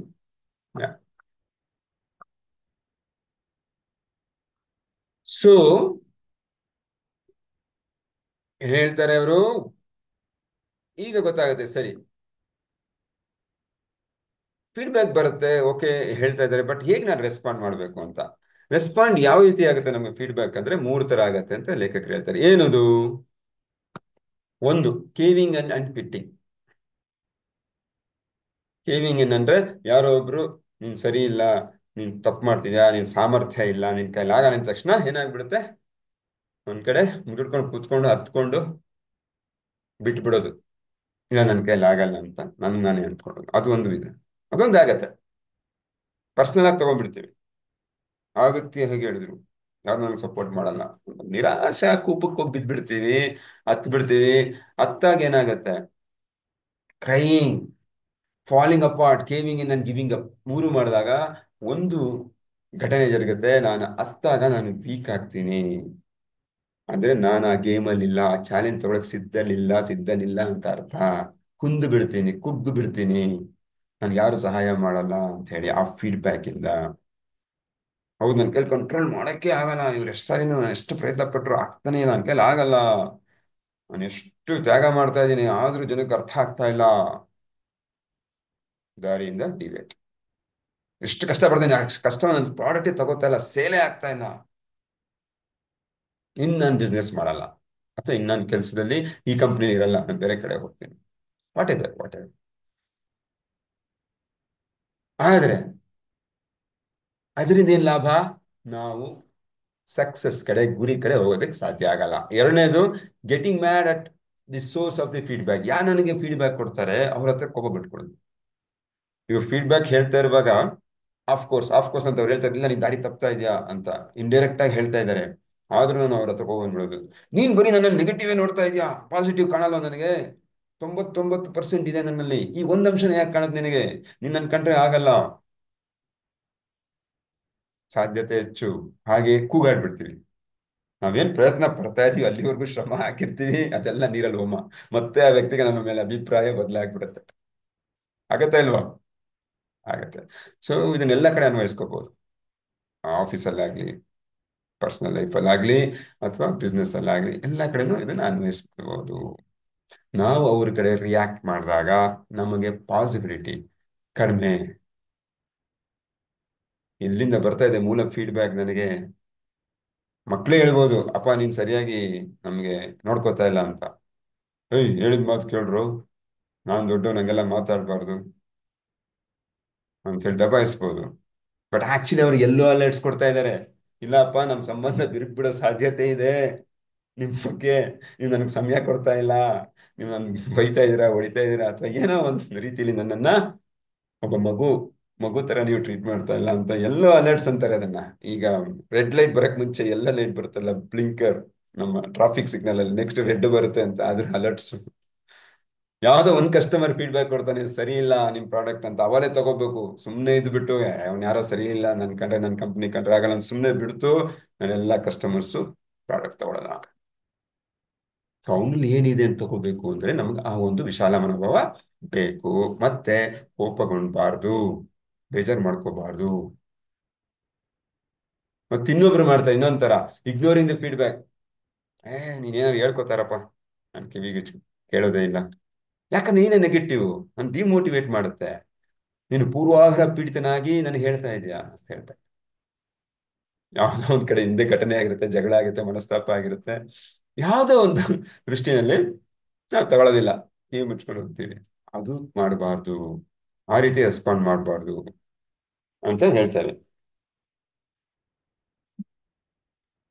Okay okay ಸ್ನೇಹಿತರೆ, ಸೊ ನೆಕ್ಸ್ಟ್ ಏನ್ ಮಾಡ್ಬೇಕು? Ask for feedback. ತುಂಬಾ ಇಂಪಾರ್ಟೆಂಟ್ ಇದು. ಎಷ್ಟು ಜನ ಕೇಳ್ತೀವಿ ನಾವು ಆಸ್ಕ್ ಫಾರ್ ಫೀಡ್ಬ್ಯಾಕ್? ನಾವೇ ಹೋಗಿ ವಾಲಂಟ್ರಿಯಾಗಿ ಕೇಳೋದಿದ್ಯಾ? ಕೊಡೋದನ್ನೇ ತಗೋತಾ ಇಲ್ಲ. ಫಸ್ಟ್ ಆಫ್ ಆಲ್ ಫೀಡ್ಬ್ಯಾಕ್ನ ನಾವು ಅದಕ್ಕೆ ತಯಾರಾಗಿಲ್ಲ, ಮನಸ್ಸು ಸಿದ್ಧವಾಗಿಲ್ಲ. ಹೋಗಿ ನಾನು ಹೇಗಿದ್ದೀನಿ, ಒಬ್ಬ ಸ್ನೇಹಿತನಾಗಿ ಹೇಗಿದ್ದೀನಿ, ನಿಂಗೇನ್ ಅನ್ಸುತ್ತೆ, ನಿನಗೆ ಸ ಸರಿಯಾದ ಸ್ನೇಹಿತನ, ನನಗೆ ಸರಿಯಾದ ಪಾರ್ಟ್ನರ, ಗಂಡ ಹೆಂಡತಿ ನಡುವೆ? ಯಾವ ತರ ಕೇಳಿದೀವ? ಕೇಳಿದ ಹಿಂಜರಿಕೆ. ಯಾಕೆ? ಯಾಕೆ ಹಿಂಜರಿಕೆ? ಯಾಕಂದ್ರೆ ನಾವು ತಯಾರಿರಲ್ಲ. ಫಸ್ಟ್ ಆಫ್ ಆಲ್ ಬೇರೆಯವ್ರ ಫೀಡ್ಬ್ಯಾಕ್ ಕೊಟ್ರೆ ನಮಗೆ ಆ ಮನೋಭಾವ ಇಲ್ಲ. ನಾನು ಅವ್ರ ಹತ್ರ ಫೀಡ್ಬ್ಯಾಕ್ ಕೇಳಿದ್ರೆ ಅವ್ರೇನಾದ್ರು ನೆಗೆಟಿವ್ ಆಗಿ ಕೊಟ್ಬಿಟ್ರೆ ಅದನ್ನ ತಗೊಳ್ಳೋ ಅಂತ ಶಕ್ತಿ ನಮ್ಮಲ್ಲಿರಲ್ಲ. ಲ್ಯಾಕ್ ಆಫ್ ಕಾನ್ಫಿಡೆನ್ಸ್ ಅಲ್ಲ sir? Lack of confidence. Self image, ನಮ್ಮ ಬಗ್ಗೆ ನಮಗೆ ಸೆಲ್ಫ್ ಇಮೇಜು ಅಷ್ಟು ಒಳ್ಳೇದಾಗಿರೋದಿಲ್ಲ. ಕಾರಣ ನನಗೆ ಗೊತ್ತು, ಬೇರೆಯವ್ರು ಬಂದು ನೀನ್ ಸರಿ ಇಲ್ಲ, ಇದ್ರಲ್ಲಿ ನಿನ್ಗೆ ಕೊರತೆ ಇದೆ, ನ್ಯೂನತೆ ಇದೆ, ಇದನ್ನ ಸರಿಪಡಿಸ್ಕೊ ಅಂತ ಯಾವುದೋ ಒಂದು ವಿಧದಲ್ಲಿ ಹೇಳಿದಾಗ, ಅದನ್ನ ನಾನು ತಗೊಳ್ಳದೇ ಇರುವಂತಹ ಮನಸ್ಥಿತಿ ಉಳ್ಳವನಾಗಿದ್ದಾಗ, ನಾನು ಬೇರೆಯವರು ಅದೇ ತರ ಥಿಂಕ್ ಮಾಡ್ತಾರೆ ಅಂತ ಯೋಚನೆ ಮಾಡ್ತೀನಿ. ಬೇರೆಯವ್ರಿಗೂ ಕೊಡಕ್ ಹೋಗಲ್ಲ, ಬೇರೆಯವ್ರು ನಾನು ಕೊಡಕ್ ಹೋಗಲ್ಲ. ನಾವು ನೋಡ್ತಾ ಇರ್ತೀವಿ ಸುತ್ತಮುತ್ತ ಎಷ್ಟೊಂದು ಜನ ಏನೋ ತಪ್ಪು ಮಾಡ್ತಾ ಇರ್ತೀವಿ, ನಾವು ಹೇಳೋದಿಲ್ಲ. ಗಮನಿಸಿರ್ತೀರಾ? ಅದ್ ಮನೇಲಿ ಇರ್ಬೋದು, ಹೊರಗಡೆ ಇರ್ಬೋದು. ಯಾಕಪ್ಪ ಬೇಕು? ಫೀಡ್ಬ್ಯಾಕ್ ಕೊಟ್ರೆ ಅವ್ರು ನಮ್ಮ ಬಗ್ಗೆ ಏನೋ ತಿಳ್ಕೊತಾರೆ, ಅವ್ರು ಬೇಜಾರು ಮಾಡ್ಕೋತಾರೆ. ಇದೇ ಅಲ್ವಾ, ಆತರ ಅನ್ಸುತ್ತೆ ಅಲ್ವಾ ಮನೋಭಾವ? ನಾವು ಫೀಡ್ಬ್ಯಾಕ್ ಕೊಡ್ಬೇಕು ಅನ್ಸುತ್ತೆ, ಅವ್ರು ಮಾಡ್ತಾ ಇರೋ ತಪ್ಪು ಸರಿದಾರಿ ತರಬೇಕು ಅನ್ನಿಸ್ತಾ ಇರುತ್ತೆ, ಎಷ್ಟೊಂದ್ ಸರಿ ನಾವು ಮಾಡಲ್ಲ ಅದನ್ನ. ಅದೇ ರೀತಿ ಅವ್ರಿಗೂ ಅನಿಸ್ತಾ ಇರುತ್ತೆ ನಮ್ಮ ಬಗ್ಗೆ, ಅನಿಸ್ತಾ ಇರುತ್ತೆ, ಅದನ್ನ ಅವ್ರು ಫೀಡ್ಬ್ಯಾಕ್ ಕೊಡಲ್ಲ. ಆದ್ರಿಂದ ಸರಿಯಾದ ವಿಧಾನ ಫೀಡ್ಬ್ಯಾಕ್ ಅಂದ್ರೆ ಎಲ್ಲೋ ಲೈಟ್ಸ್ ನೀನ್ ಸರಿಯಾದ ಮಾರ್ಗದಲ್ಲಿ ಹೋಗ್ತಾ ಇಲ್ಲ, ತಪ್ಪು ಹೋಗ್ತಾ ಇದೆಯಾ ಅಂತ ಬರುವಂತದ್ದು, ಅವಾಗ ಎಚ್ಚೆತ್ಕೊಳಕ್ ಬರುವಂತಹ ಒಂದು ಅಲಾರಾಮ್ ಅಂತ ಹೇಳ್ಬೋದು. ಬಟ್ ಅದಕ್ಕಿಂತ ಒಂದು ಸ್ಟೆಪ್ ಮುಂದೆ ಹೋಗ್ಬೇಕು ಅಂದ್ರೆ, ಅದನ್ನ ತಪ್ಪಿಸ್ಬೇಕು ಅಂದ್ರೆ ಫಸ್ಟೇ ನಾವು ಫೀಡ್ಬ್ಯಾಕ್ ಕೇಳೋ ಅಭ್ಯಾಸನ ಬೆಳೆಸ್ಕೋಬೇಕು ಅಂತ ಹೇಳ್ತಾರೆ. ಹೇಗೆ ಕೇಳಬೇಕು? ಹೇ, ಏನ್ ಅನ್ಸುತ್ತೆ ನಾನು ನೋಡಿದ್ರೆ ನಿಮ್ಗೆ? ಕಸ್ಟಮರ್ ಕೇಳ್ತೀನಿ, ಹೇ, ನನ್ನ ಪ್ರಾಡಕ್ಟ್ ನಿನಗೆ ನನ್ನ ಸಾಮರ್ಥ್ಯ, ನಮ್ಮ ಕಂಪನಿ ಎಕ್ಸ್ಪೆಕ್ಟೇಷನ್ ಪ್ರಕಾರ ಕೊಡ್ತಾ ಇದೀವಿ ಅಂತ ಸರ್ವೆ ಮಾಡ್ತೀವಿ ಸರ್ ನಾವು. ಹೇಗಿದೆ, ಅಥವಾ ಇನ್ನ ಏನ್ ಮಾಡ್ಬೋದು ಅಂತ ಅನ್ಸುತ್ತೆ? ಫೀಡ್ಬ್ಯಾಕ್. ಫೀಡ್ಬ್ಯಾಕ್ ಸಂಬಂಧದಲ್ಲೂ ಅಷ್ಟೇ. ಹೇಗೆ ನೀವು ಎಕ್ಸ್ಪೆಕ್ಟ್ ಮಾಡೋ ಥರ ನಾನು ನಿನ್ ಪ್ರೀತಿ ಕೊಡ್ತಾ ಇದ್ದೀನ ಅಥವಾ ನಡ್ಕೊಳ್ತಾ ಇದ್ದೀನ ಅಂತ ಕೇಳ್ಬೇಕು. ಅವ್ರು ಕೊಡ್ತಾರೆ ಅವಾಗ. ಸೀರಿಯಸ್ ಆಗಿ ಅವ್ರು ನಂಬಕ್ಕಾಗಲ್ಲ ಫಸ್ಟ್ ಟೈಮ್, ಏನು ತಮಾಷೆ ಮಾಡ್ತಾ ಇದ್ದಾನೆ ನಿಮ್ಗೆ ಕೇಳ್ತಾರೆ ಅಂತ. ಕೊಡ್ತಾರೆ. ಬಟ್ ನಾವು ಇವ್ರು ಪೂರ್ವಾಗ್ರಹ ಪೀಡಿತರಾಗಿ ಕೊಡ್ತಾ ಇದ್ದಾರೆ ಅಂತ ಅನ್ಕೊಂಡ್ರೆ ನಾವು ತಗೊಳಲ್ಲ. ಬಟ್ ಅಲ್ಲಿ ಸ್ವಲ್ಪ ಸತ್ಯಾಂಶ ಇರುತ್ತೆ. ಇದೇ ರೀತಿ ಸಾಧಕರು ಫೀಡ್ಬ್ಯಾಕ್ಗಳು ತಗೊಂಡೇ ಆ ಪ್ರಾಡಕ್ಟ್ನ ಡೆವಲಪ್ ಮಾಡೋದು. ಇವತ್ತೊಂದು ದಿನ ಆಪಲ್ ಫೋನ್ ಇರಲಿ, ಇವತ್ತಿನ ದಿನ ಯಾವುದೇ ಪ್ರಾಡಕ್ಟ್ ಬಂದಿರಲಿ, ಅದಕ್ಕೆಲ್ಲ ಕಸ್ಟಮರ್ ಫೀಡ್ಬ್ಯಾಕ್ ಕೊಟ್ಟು ಏನೋ ಪ್ರಾಬ್ಲಮ್ ಇದೆ ಅಂತ ಬಂದ ಮೇಲೆ ಅದನ್ನ ಫಿಕ್ಸ್ ಮಾಡಿನೇ ಅದನ್ನ ಡೆವಲಪ್ ಮಾಡಿ, ಮತ್ತೆ ಡೆವಲಪ್ ಮಾಡಿ, ಮತ್ತೆ ಡೆವಲಪ್ ಮಾಡಿ, ಈಗ್ಲೂ ಸಹಿತ R&D ಅಂತ ಇರುತ್ತೆ, ಅದು ಮಾಡ್ತಾ ಇರ್ತಾರೆ. ಕಸ್ಟಮರ್ ಫೀಡ್ಬ್ಯಾಕ್ ಮೇಲೆ ವರ್ಕ್ ಮಾಡ್ತಾರೆ. ಕಸ್ಟಮರ್ ಎಕ್ಸ್ಪೀರಿಯನ್ಸ್ ಹೇಗೆ ಕೊಡೋದು, ಹೇಗೆ ಜಾಸ್ತಿ ಮಾಡೋದು ಅಂತ ಕೆಲಸ ಮಾಡ್ತಾ ಇರ್ತಾರೆ. ಹಾಗಾಗಿ ಅವರು ಒಂದು ಉತ್ಕೃಷ್ಟವಾದಂತಹ ಒಂದು ಆ, ವಸ್ತುನಾಗ್ಲಿ ಅಥವಾ ಒಂದು ಪದಾರ್ಥವನ್ನಾಗ್ಲಿ ಅವ್ರು ನಿರ್ಮಾಣ ಮಾಡಕ್ ಸಾಧ್ಯ ಆಗೋದು. ಅದು ಬೇರೆಯವ್ರಿಗೆ ಇಷ್ಟ ಕೂಡ ಆಗೋದು. ಓಕೆ. ಸೊ ಕೇಳಬೇಕು. ಈಸಿ ವೇ ಒಂದು ಹೇಳ್ಕೊಡ್ತಾರೆ ಜಾಕ್ ಕ್ಯಾನ್ಫೀಲ್ಡ್. ಏನು? ಆನ್ ಎ ಸ್ಕೇಲ್ ಆಫ್, ಹೇಗೆ ಕೇಳೋದು feedback? On a scale of 1 to 10, would you rate the quality of our relationship?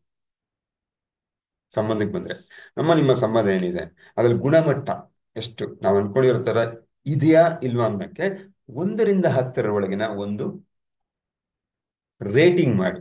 ಅಂದ್ರೆ 1 ಅಂದ್ರೆ ತೀರಾ ಕಡಿಮೆ ಇದೆ, 0 ಅಂದ್ರೆ ಏನೂ ಇಲ್ಲ, 10 ಅಂದ್ರೆ ಉತ್ಕೃಷ್ಟತೆ ಮಟ್ಟದಲ್ಲಿದೆ, 5 ಅಂದ್ರೆ ಮೀಡಿಯಂ ಆಗಿದೆ, 8 ಅಂದ್ರೆ 6 ಅಂದ್ರೆ ಗುಡ್, 8 ಅಂದ್ರೆ ವೆರಿ ಗುಡ್, 9 ಅಂದ್ರೆ excellent.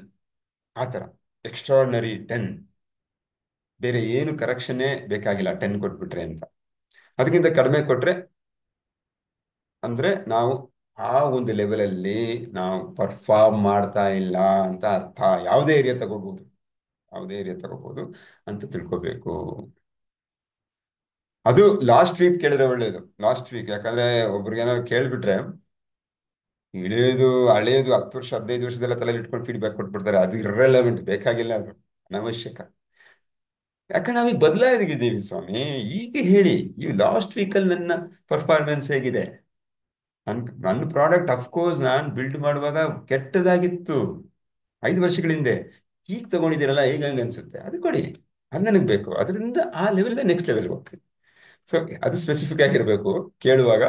Last week, last month ಏನಿತ್ತು, ಆಗ ಅವ್ರು ಹೇಳಲೇಬೇಕಾಗತ್ತೆ, ಏನೋ ಒಂದು ಹೇಳಕ್ಕಾಗಲ್ಲ.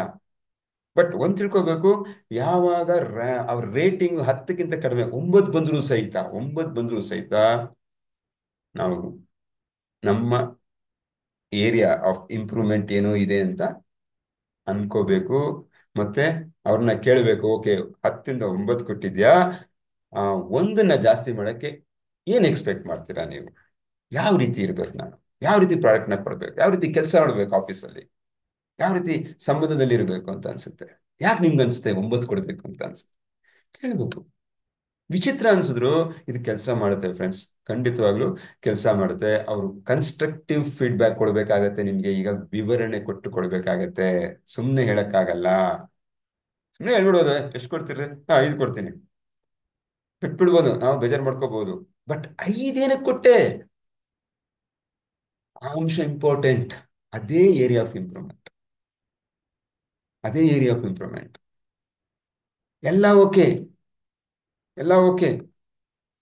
ಗಂಡನ್ ಕೇಳ್ತಾನೆ ಹೆಂಡತಿಗೆ, ಎಷ್ಟು ಕೊಡ್ತೀಯಾ? ನಾನು 4 ಕೊಡ್ತೀನಿ. ಯಾಕೆ? ನೀವು ಟೈಮ್ ಸರಿಯಾಗಿ ಮನೆಗೆ ಬರಲ್ಲ, ಎಕ್ಸಾಂಪಲ್ ಕೊಡ್ತಾ ಇದ್ದೀನಿ, ಊಟಕ್ಕೆ ಬರ್ತೀನಿ ಅಂತ ಹೇಳಲ್ಲ, ಇನ್ನೊಂದು ಮಕ್ಕಳನ್ನ ನೋಡ್ಕೊಳ್ತಾ ಇಲ್ಲ, ಸಮಯ ಕಳೀತಾ ಇಲ್ಲ, ಆದ್ರಿಂದ ನಾನು ನಿನಗೆ ಇಷ್ಟು ಕೊಡ್ತೀನಿ. ಗಂಡನಿಗೆ ಅದು ವ್ಯಾಲ್ಯೂಬಲ್ ಫೀಡ್ಬ್ಯಾಕ್. ಎಸ್ ಅಫ್ಕೋರ್ಸ್, ಅದರ ಪರಿಣಾಮಗಳೇನು? ನಾನು ಸಮಯಕ್ಕೆ ಬರದೇ ಇದ್ರೆ, ಸರಿಯಾಗಿ ಊಟನ ಮಾಡ್ತೀನೋ ಇಲ್ವೋ ಅಂತ ಹೇಳದೇ ಇದ್ರೆ, ಅಥವಾ ಮಕ್ಕಳ ಜೊತೆ ನಾನು ಕ್ವಾಲಿಟಿ ಟೈಮ್ ಸ್ಪೆಂಡ್ ಮಾಡಿಲ್ಲ ಅಂದ್ರೆ ಮುಂದೆ ಯಾವ ರೀತಿ ಅದು ಪರಿಣಾಮಗಳಾಗತ್ತೆ ಅನ್ನೋ ಕಲ್ಪನೆ ಇರಬೇಕು. ಇಲ್ಲದೆ ಇದ್ರೆ ಅವನ ಫೀಡ್ಬ್ಯಾಕ್ ತಗೊಳಲ್ಲ. ಅದರಿಂದ ಅಗಾಧವಾದ ಬೆಲೆ ತರಬೇಕಾಗತ್ತೆ ಮುಂದೆ. ನಿಮ್ಗೆಲ್ಲ ಗೊತ್ತಿದೆ ಯಾವ ರೀತಿ ಅಂತ ಹೇಳ್ಬಿಟ್ಟು. So one of the examples. So ಈ ಒಂದು ತಂತ್ರನ ಉಪಯೋಗಿಸ್ಕೋಬಹುದು. ನೆಕ್ಸ್ಟ್, ರಿಚುವಲ್ ಮಾಡ್ಕೊಳ್ಳಿ. ವಾರಕ್ಕೊಂದ್ಸರಿ ಕೇಳ್ತಾ ಹೋಗಿ. Feedback is very important. ಯಾರೇ ಆಗಲಿ, ಸ್ಟಾಫ್ ಹತ್ರನು ಕೆಲಸ ನಾವೇನು ನಮ್ಮ ಕೈ ಕೇಳಿ ಕೆಲಸ ಮಾಡ್ತಾನೆ, ಕಂಪ್ನಿ ಕೆಲಸ ಮಾಡ್ತಾರೆ, ಅವ್ರ ಹತ್ರನು ಕೇಳ್ಬೋದು ನಾನು ಏನು ಇಂಪ್ರೂವ್ ಮಾಡ್ಕೋಬಹುದು ನೀವು ಹೇಳಿ ಮಾಡಿ ಅಂತ. ಅವರು ಕೂಡ ಹೇಳ್ತಾರೆ, ಸರ್ ನಾವೆಲ್ಲ ಇಷ್ಟು ಕೆಲಸ ಮಾಡ್ತಾ ಇದೀವಿ, ನಾನು ಎಕ್ಸ್ಟ್ರಾ ಕೆಲಸ ಮಾಡ್ತೀವಿ, ನೀವು ಓಟಿ ಕೊಡಲ್ಲ, ಮೇ ಬಿ ಹೇಳ್ಬೋದು. ಅಥವಾ ನನ್ಗೊಂದು ರೆಕಗ್ನಿಷನ್ ಕೊಡಲ್ಲ, ರಿವಾರ್ಡ್ ಕೊಡಲ್ಲ, ಟೀಮ್ ಔಟಿಂಗ್ ಕರ್ಕೊಂಡು ಹೋಗಲ್ಲ, ಟೀಮ್ ಡಿನ್ನರ್ ಕೊಡ್ಸಲ್ಲ, ಒಂದು ಪಾರ್ಟಿ ಮಾಡ್ತಾರೆ, ಏನಾದ್ರು ಹೇಳ್ತಾರೆ. ಬಟ್ ಅದೆಲ್ಲ ಎಲ್ಲೋ ಅಲರ್ಟ್ಸ್ ತಗೋಬೇಕು. ಅವ್ರು ಹೇಳಿದೆಲ್ಲ ಮಾಡಬೇಕು ಅಂತಿಲ್ಲ. ಎಷ್ಟಾಗುತ್ತೋ ಅಷ್ಟನ್ನು ಮಾಡಿದಾಗ ಆ ಕಂಪನಿನ ಆ ಎಂಪ್ಲಾಯ್ನ ನಾವು ರಿಟೈನ್ ಮಾಡ್ಕೋಬಹುದು. ಎಂಪ್ಲಾಯ್ ರಿಟೈನ್ ಮಾಡ್ಕೊಂಡಾಗ, ಸ್ಕಿಲ್ಡ್ ಎಂಪ್ಲಾಯ್ನ ರಿಟೈನ್ ಮಾಡ್ಕೊಂಡ್ರೆ ಕಂಪನಿಗೆ ಲಾಭ. ಅವನು 10 ಜನರ ಕೆಲಸನ ಒಬ್ಬನೇ ಮಾಡ್ತಾ ಇರ್ತಾನೆ ಅಥವಾ ಒಬ್ಳೇ ಮಾಡ್ತಾ ಇರ್ತಾಳೆ. ಅಂತ ವ್ಯಕ್ತಿ ಫೀಡ್ಬ್ಯಾಕ್ ತಗೋಬೇಕಾಗತ್ತೆ. ಯಾ ಆದ್ರಿಂದ ತಗೋಬೇಕು. Be willing to ask. ಯಾರ ಹತ್ರ ಆದ್ರೂ ಸರಿ, partner, friend, boss, employee, clients, parents, teachers, students, coaches, ಯಾರ ಹತ್ರ ಅದು ನಾವು ಕೇಳ್ತಾ ಇರಬೇಕು. ಹೇಗೆ ಪರ್ಫಾರ್ಮ್, ಏನ್ ಕಲಿತಾ ಇದ್ದೀನಿ, ಇನ್ನ ಏನ್ ಏರಿಯಾ ಆಫ್ ಇಂಪ್ರೂವ್ಮೆಂಟ್ ಇರಬೇಕು, ಇನ್ನ ಬೆಟರ್ ಹೆಂಗ್ ಮಾಡ್ಕೊಳ್ಳೋದು ನಾನು, ಮತ್ತೆ 10 ಆಗ್ಬೇಕಾ ನಾನು ಏನ್ ಮಾಡಬೇಕು, ಕೇಳ್ತಾ ಇರ್ಬೇಕು. ಇನ್ನೊಂದು ಮುಖ್ಯವಾದ ವಿಚಾರ ಸ್ನೇಹಿತರೆ, ನಾವು ಯಾವ ಫೀಡ್ಬ್ಯಾಕ್ ಕೇಳ್ತೀವಿ ಬೇರೆ ವ್ಯಕ್ತಿಗೂ ಗೊತ್ತಾಗುತ್ತೆ. Okay, is open for feedback ಅಂದಿದ ತಕ್ಷಣ ಅವರ ನಮ್ಮ ಮೇಲಿರೋ ಗ್ರಹಿಕೆ ಬದಲಾಗ್ತಾ ಹೋಗ್ಬಿಡುತ್ತೆ. ಇವಾಗ ಪೂರ್ವಾಗ್ರಹ ಪೀಡಿತರಾಗಿರ್ತಾರೆ ನಮ್ಮ ಬಗ್ಗೆ. Oh, this company is ready to take my feedback. ನಾನೊಬ್ಬ ಚಿಕ್ಕ ಕಸ್ಟಮರು, ಚಿಕ್ಕ ಮೊತ್ತದ ಪದಾರ್ಥನ ಖರೀದಿ ಮಾಡ್ತೀನಿ, ಆದ್ರೂ ನನ್ನ ಒಂದು ಫೀಡ್ಬ್ಯಾಕ್ ಇವ್ರು ಗೌರವ ಕೊಡ್ತಾ ಇದ್ದಾರೆ ಅಂದಾಗ ಬಾಂಧವ್ಯ ಹೆಚ್ಚಾಗುತ್ತೆ. ಮನೇಲೂ ಅಷ್ಟೇ. ಯಾವಾಗ್ಲೂ ಏನಾದ್ರು ಹೇಳಿದ್ರೆ ಕಂಪ್ಲೇಂಟ್ ಮಾಡ್ತಾ ಇದೆಯಾ ಅಂತ ಹೇಳೋರು ಫೀಡ್ಬ್ಯಾಕ್ ಕೊಡು ಅಂದ್ರೆ, ಹಾ, ಮತ್ತೆ ಮೊದಲಿಗೆ ಅನ್ಸುತ್ತೆ ನಿಜವಾಗ್ಲೂ ಇವ್ರು ತಗೋತಾರ ಅಂತ.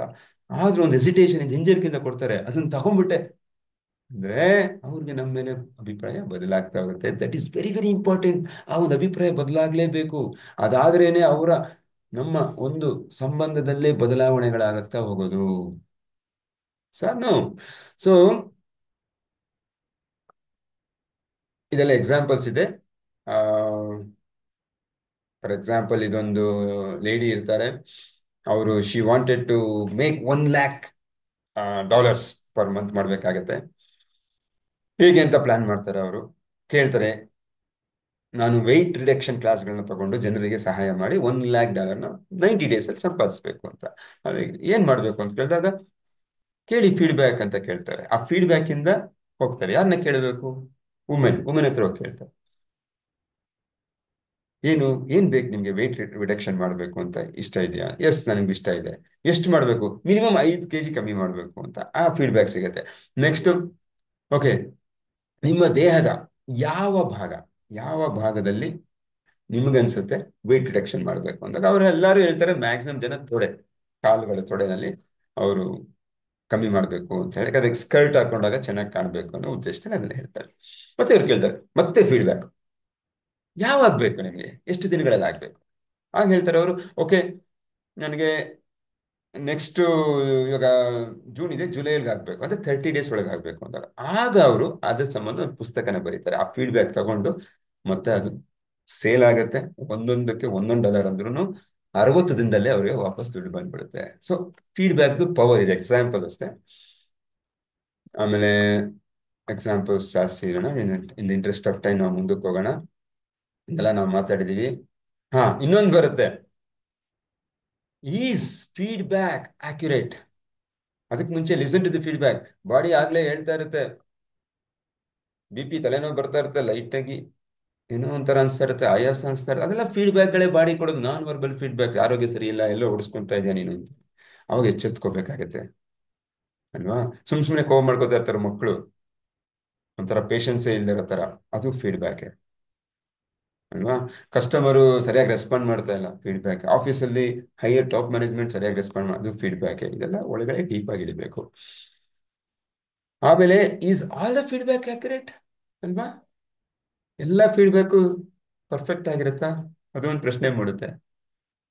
ಎಸ್, ಸೋರ್ಸ್ನ ನೋಡಬೇಕು. ಸೋರ್ಸ್ನ ನೋಡಬೇಕು. ಯಾವ ವ್ಯಕ್ತಿ ನಮಗೆ ಆ ಹಿತೈಷಿನೂ ಇರ್ಬೋದು, ಶತ್ರು ಇರ್ಬೋದು, ಎರಡರಲ್ಲೂ ಇದೆ ಅಂಶಗಳನ್ನು ನಾವು ತಿಳ್ಕೋಬೇಕು. ಒಂದು, ಕೆಲವು ನಮ್ಮನ್ನ ಡಿಮೋಟಿವೇಟ್ ಮಾಡೋದಕ್ಕೆ ಕೊಡೋ ಸಾಧ್ಯತೆ ಇರಬಹುದು. ಅದಕ್ಕೆ ಸೋರ್ಸ್ ಅಂದ್ರೆ ಮೂಲನ ಗಮನಿಸಬೇಕು. ಫಾರ್ ಎಕ್ಸಾಂಪಲ್, ಯಾವ್ದೋ ವ್ಯಕ್ತಿ ಕುಡ್ದಿರ್ತಾನೆ, ಕುಡ್ದಿರೋನು ಯಾವ್ದೋ ಜ್ಞಾನದಲ್ಲಿ ಏನೋ ಫೀಡ್ಬ್ಯಾಕ್ ಕೊಟ್ಟ ತಗೋಬೇಕು ಅಂತಿಲ್ಲ, ಅಷ್ಟು ಮಾತ್ರ ನಮಗ್ ಗೊತ್ತಿರುತ್ತೆ. ಅದು ಬಿಟ್ಟು ನಮ್ ದ್ವೇಷ ಇರೋನೇ ಆಗ್ಲಿ, ಅದ್ರಲ್ಲಿ ಆ ಅಂಶ ನನಗೆ ಅನ್ವಯ ಆಗುತ್ತಾ ಅಂತ ನೋಡ್ಕೊಂಡ್ರೆ ಸಾಕು, ನಮಗೆ ಅದರಿಂದ ಲಾಭಗಳು ಸಿಗ್ತಾ ಆಗ್ತವೆ. Okay, look for the patterns. 1 person, 3 people, 10 people.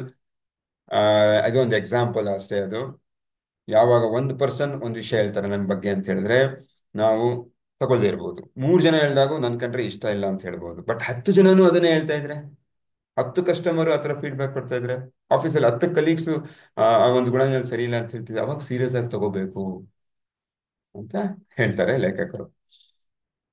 Okay, ಏನ್ ಮಾಡ್ಬೇಕು? ಫೀಡ್ಬ್ಯಾಕ್ ಏನ್ ಮಾಡ್ಬೇಕು? ತುಂಬಾ ಇಂಪಾರ್ಟೆಂಟ್ ಇದು. Acknowledge you did best. First, ನಮ್ಗೆ ಯಾರೋ ಫೀಡ್ಬ್ಯಾಕ್ ಕೊಟ್ಟಾಗ, ನೀನ್ ಸರಿ ಇಲ್ಲ, ನಿನ್ ಕೋಪ ಇದೆ, ನಿನ್ನಲ್ಲಿ ಸಾಮರ್ಥ್ಯ ಇಲ್ಲ ಅಂದ್ರೆ, okay thank you, first thanks ಹೇಳ್ಬೇಕಾದ್ರೆ. ಥ್ಯಾಂಕ್ಸ್, ನೀನು ನನಗೆ ಈ ಒಂದು ಫೀಡ್ಬ್ಯಾಕ್ ಕೊಟ್ಟಿದ್ದಕ್ಕೆ thank you so much, first ಪದ ಹೇಳ್ಬೇಕು. ಮತ್ತೆ ನಮಗ್ ನಾವು ಅಕ್ನಾಲೆಜ್ಮೆಂಟ್ ಹೇಳ್ಕೋಬೇಕು. ಒಂದು, ನಾವು ಇಷ್ಟ ದಿನ ತಪ್ಪು ಮಾಡಿದ್ರು ಇಲ್ಲಿವರೆಗೂ ಬದುಕೊಳ್ದಿದೀವಲ್ವ, ಅಥವಾ ಸರ್ವೈವ್ ಆಗಿದ್ದೀವಲ್ಲ ಅಂತ ನಾವು ನಮ್ಮ ಬಗ್ಗೆ ಅದನ್ನ ಆ ಒಂದು ಏನು ಒಂದು ಫೀಡ್ಬ್ಯಾಕ್ ಇದೆ ಅದನ್ನ ನಾವು ಅಕ್ನಾಲೇಜ್ ಬೇಕು, ಗುರುತಿಸ್ಬೇಕು. ಮತ್ತೆ ಅದನ್ನ ಬರ್ಕೋಬೇಕು. ಏನದು ಅಂತ ಹೇಳ್ಬಿಟ್ಟು, ಯಾವುದು, ಏನದು, ಏನ್ ವಿಚಾರದಲ್ಲಿ ನನಗೆ ಅವನ್ ಫೀಡ್ಬ್ಯಾಕ್ ಕೊಟ್ಟಿದ್ದಾರೆ. ಆ ನೀನ್ ಪದೇ ಪದೇ ಕಂಪ್ಲೇಂಟ್ ಮಾಡ್ತೀಯಾ? ಎಸ್, ಬರ್ಕೋ. ಹೌದಾ, ಕಂಪ್ಲೇಂಟ್ ಮಾಡ್ತೀನಾ? Thank you. ನೀನ್ ಬ್ಲೇಮ್ ಮಾಡ್ತಾ ಇರ್ತೀಯಾ? ಬರ್ಕೋ. ಯಾವ್ದು ಅಳ್ತಾ ಇರ್ತೀಯಾ? ಬರ್ಕೋ, ಬರ್ಕೋ. ಆಮೇಲೆ ಅದನ್ನ ಹೇಳಿರೋರಿಗೆ ಥ್ಯಾಂಕ್ಸ್ ಹೇಳ್ತಿದೀವಿ, ನೀವು ನನಗೆ ಇದು ತೋರಿಸ್ಕೊಟ್ಟಿದ್ದಕ್ಕೆ ಧನ್ಯವಾದಗಳು ಅಂತ ಹೇಳ್ತೀವಿ. ಆಮೇಲೆ ಅದೆಲ್ಲ clean up any messes, apologise and regrets are due, no hiding. ಇದರಿಂದ ಬೇರೆಯವ್ರು ನೋವಾಗಿದ್ರೆ, ನಾನು ಆಲ್ರೆಡಿ ಇದನ್ನ ಮಾಡ್ಬಿಟ್ಟಿದ್ದೀನಿ, ಅವ್ರು ಫೀಡ್ಬ್ಯಾಕ್ ಕೊಟ್ಟಿದ್ದಾರೆ, ಬೇರೆಯವ್ರು ಕೊಡದೇ ಇರಬಹುದು ಅದೇ ಗುಣದಿಂದ. ಅವ್ರ ಹತ್ರ ಹೋಗಿ ಅಪಾಲಜೈಸ್ ಕೇಳಕ್ಕಾದ್ರೆ ಕೇಳ್ಬಹುದು, ಅಥವಾ ಆ ಒಂದು ದೂರನ್ನಾಗ್ಲಿ, ಆ ಒಂದು ಸನ್ನಿವೇಶ ನಾನು ಮನೆಯಲ್ಲಿ ಸೃಷ್ಟಿ ಮಾಡೋದ್ರಿಂದ ಎಲ್ಲರ ಮನಸ್ಸು ಒಂಥರ ಬೇಜಾರಾಗಿರುತ್ತೆ, ಅದನ್ನ ಮತ್ತೆ ನಾನು ಸರಿ ಮಾಡೋ ಒಂದು ಪ್ರಯತ್ನನ ಮಾಡ್ಬೋದು. ಅದನ್ನ ಕ್ಲೀನ್ ಅಪ್ ಮಾಡೋದು ಅಂತ ಹೇಳ್ತಾರೆ. Take time and review your success. ಮತ್ತೆ ಅದನ್ನ ಅಳವಡಿಸ್ಕೊಂಡು, ಆ ರೀತಿ ನಾನು ಮಾಡದೇ ಇರಂಗೆ ಏನ್ ಮಾಡ್ಬೇಕು ಅಂತ ಹೇಳಿ ಕೂತ್ಕೊಂಡು ಅದನ್ನ ರಿವ್ಯೂ ಮಾಡಬೇಕು. ಅದಕ್ಕೆ ಸಮಯನ ಹಾಕ್ಬೇಕು. ಮತ್ತೆ ನನ್ನ ಸಕ್ಸಸ್ ದಾರಿಗೆ ಇದು ಹೇಗೆ ಅಡ್ಡಿಯಾಗಿದೆ, ಅಡಚಣೆಯಾಗಿದೆ ಅನ್ನೋದು ಗಮನಿಸಿ ಅದನ್ನ ಹೇಗೆ ತೆಗೆಯೋದು ಅಂತ ವಿಚಾರ ಮಾಡಿ ಅದನ್ನ ತೆಗಿಬೇಕು. Regroup, spend some time with positive loving friends, family and coworkers. ಯಾವತ್ತು ನಮಗೆ ಪಾಸಿಟಿವ್ ಆಗಿ, ನಮಗೆ ಒಳ್ಳೆ ಸ್ನೇಹಿತರಾಗ್ಲಿ, ಅಥವಾ ಕೋವರ್ಕರ್ಸ್, ಸಹವರ್ತಿ ಸಹೋದ್ಯೋಗಿಗಳಾಗ್ಲಿ, ಮತ್ತೆ ಫ್ಯಾಮಿಲಿ ಮೆಂಬರ್ಸ್ ಆಗ್ಲಿ, ಯಾರ ಹತ್ರ ಆದ್ರೂ ಹೆಚ್ಚು ಹೆಚ್ಚು ಸಮಯನ ನಾವು ಕಳಿಬೇಕು. ಮತ್ತೆ ಮತ್ತೆ ರೀಫೋಕಸ್ ಆನ್ ಅವರ್ ವಿಷನ್, ನಮ್ಮ ಗುರಿ ಕಡೆ ಮತ್ತೆ ಗಮನ ತರಬೇಕು. ಅದನ್ನ ಕರೆಕ್ಷನ್ ಮಾಡಿಕೊಂಡು, ಆ ಅಂಶನ ತಿದ್ದುಪಡಿ ಮಾಡಿಕೊಂಡು. Okay friends, clear? I think running short of time, but good to go. Thank you so much. Hope ಇವತ್ತಿನ ಎಕ್ಸರ್ಸೈಸ್ ಏನಂತ ಹೇಳಿದ್ರೆ, ಯಾವ ಒಂದು ಅಂಶ, ಯಾರಾದ್ರು ಫೀಡ್ಬ್ಯಾಕ್ ಕೊಟ್ಟಿರ್ತಾರೆ, ನಿಮ್ಗೆ ಆಲ್ರೆಡಿ ಕೊಟ್ಟಿರ್ತಾರೆ, ಅದನ್ನ ನಾವು ತಗೊಂಡಿರಲ್ಲ, ಅದನ್ನ ಗುರುತಿಸಿ ಅದ್ರಲ್ಲಿ ಏನಿದೆ ಅಂಶ ನಾನು ಕಲ್ತ್ರೆ ಮುಂದಕ್ಕೆ ಹೋಗ್ಬೋದು ಅಂತ ಐಡೆಂಟಿಫೈ ಮಾಡೋದು ಒಂದು. ಮತ್ತೆ ಕೇಳಿ ಇವತ್ತು ಫೀಡ್ಬ್ಯಾಕ್ನ 1 to 10 ಸ್ಕೇಲಲ್ಲಿ ನನ್ನ ಒಂದು ಸಂಬಂಧ ಆಗಲಿ, ಕಸ್ಟಮರ್ ಜೊತೆ ನನ್ನ ಪ್ರಾಡಕ್ಟ್ ಹೇಗಿದೆ ಅನ್ನೋದಾಗ್ಲಿ, ಆಫೀಸಲ್ಲಿ ನನ್ನ ಪರ್ಫಾರ್ಮೆನ್ಸ್ ಹೇಗಿದೆ ಅನ್ನೋದಾಗ್ಲಿ, ಮಕ್ಕಳ ಜೊತೆನೂ ಕೇಳ್ಬೋದು ನಾವು, ತಪ್ಪೇನೇ ಇಲ್ಲ. ಐ ಡೂ ದಟ್ ಎಕ್ಸರ್ಸೈಸ್ ನಮ್ಮ ಮಗನ ಜೊತೆ, ನಮ್ಮ ವೈಫ್ ಹತ್ರ ನಾನು ಕೂಡ ಅದು ಮಾಡ್ತೀನಿ ಆಕ್ಚುಲಿ. ಯಾವಾಗಲೂ ನನಗೆ 10 ಸಿಕ್ಕಿಲ್ಲ, ಅದು ಬೇರೆ ಪ್ರಶ್ನೆ. ಬಟ್ ನನ್ಗೆ ಗೊತ್ತಾಗುತ್ತೆ ಯಾವ್ದು ಏರಿಯಾ ಆಫ್ ಇಂಪ್ರೂವ್ಮೆಂಟ್ ಇದೆ, ಅದನ್ನ ನಾನು ವರ್ಕ್ ಮಾಡಿ ಸ್ವಲ್ಪನೇ ಮುಂದಕ್ಕೆ ಹೋಗಕ್ಕೆ ಪ್ರಯತ್ನ ಮಾಡ್ತೀನಿ. ಎಲ್ಲರೂ ಕಲಿತಾ ಇದೀವಿ, ಎಲ್ಲರೂ ಯಶಸ್ ಕಡೆ ಹೋಗ್ತಾ ಇದೀವಿ. Okay friends, thank you so much. Yeah, clear? Let's move on to next ಹಂತ, ಯೋಧರ ಘೋಷಣೆ ಮಾಡೋಣ. Are you ready? Are you ready? ಯೋಧರ ಘೋಷಣೆ. ರೆಡಿ ಅದಕ್ಕೆ ಸರ್. ಮುಂಚೆ ಒಂದು ಪಿಕ್ಚರ್ ತಗೊಳ್ಳೋಣವಾ? ಎಲ್ಲಾರ್ದು ಗ್ರೂಪ್ ಪಿಕ್ಚರ್. ಎಲ್ಲರೂ ಕ್ಯಾಮ್ರಾ ಬನ್ನಿ, ಯಾರಿಗಾಗತ್ತೆ ಅವರೆಲ್ಲ So that we'll take one picture.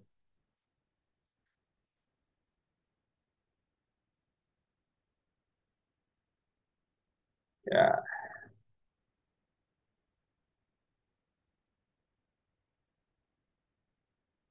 Hmm. Ready? ಇನ್ಯಾರು ಬರ್ತೀರಾ? Thank you, thank you. ಇನ್ಯಾರು ಬರ್ತಿದ್ದೀರಾ? Okay. In interest of time will close it. ತಗೊಂಡು ಒಂದು second.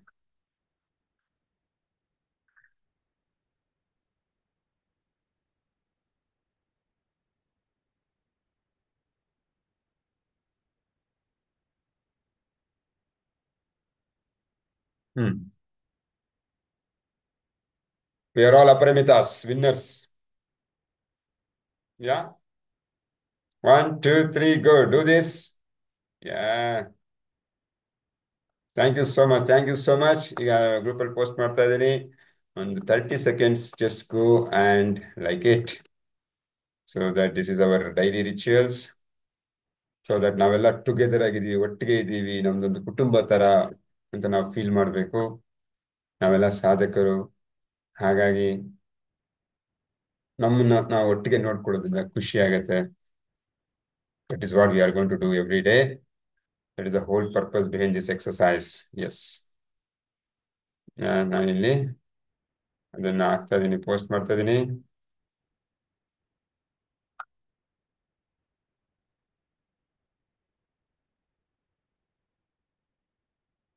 Yeah, publish. I publish this. Publish ಆಗಿದೆ. ನಾನು ಲೈಕ್ ಮಾಡ್ತಾ ಇದ್ದೀನಿ first. Then I will share this link.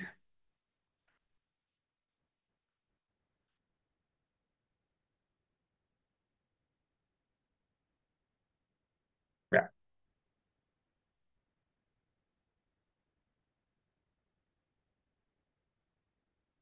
Yeah, link share ಮಾಡಿದ್ದೀನಿ ನೋಡಿ. Just go and like it. ನಮ್ಮ participation ಇವತ್ತೇನು ನಾವು ಅಕ್ನಾಲೇಜ್ ಮಾಡ್ತಾ ಇದ್ದೀವಿ. ನೀವು 30 seconds ಅಷ್ಟೇ. ನಾನು ಯೋಧರ ಘೋಷಣೆ ರೆಡಿ ಮಾಡ್ಕೋತೀನಿ.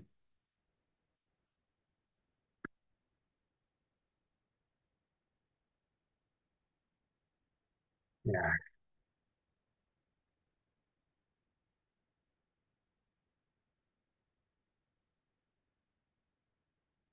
ಯಾ,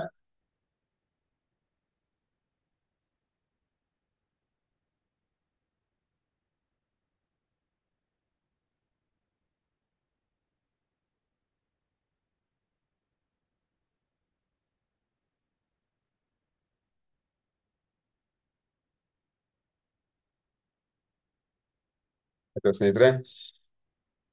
ಯೋಧರ ಘೋಷಣೆ ಮಾಡೋಣ ನಾವು. ನಮ್ಮಲ್ಲಿರೋ ಯೋಧನನ್ನ ಎತ್ತಿ ನಾವು ಹೊರಗೆ ತೆಗಿಬೇಕು. ಇಷ್ಟಿನ ಅವನು ಮುಸ್ಕು ಹಾಕೊಂಡಿದ್ದಾನೆ, ಮುಸ್ಕು ಹಾಕೊಳ್ತರ ಮಾಡಲ್ಪಟ್ಟಿದೆ ಅಂತಾನೆ ಹೇಳ್ಬೋದು.